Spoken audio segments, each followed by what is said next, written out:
चाहे बाँस के बहंगिया बहंगे लचकत जाय कांवरी लचकती जाय बनाना कवना से कहरिया कांवरी घाटे चौहापा कांवरी घाटे चौहापा आट जे पूछेला बटोहिया ई कांवर के कारा के जाय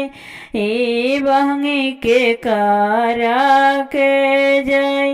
आन्हर हवे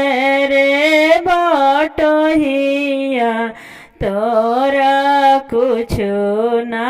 बुझाय तोरा कुछु ना बुझाय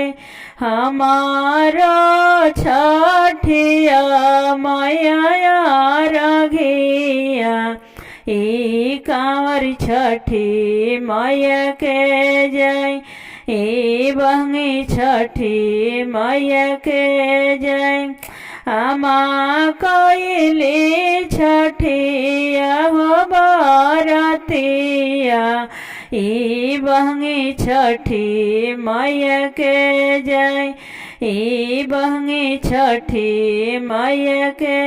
जाय।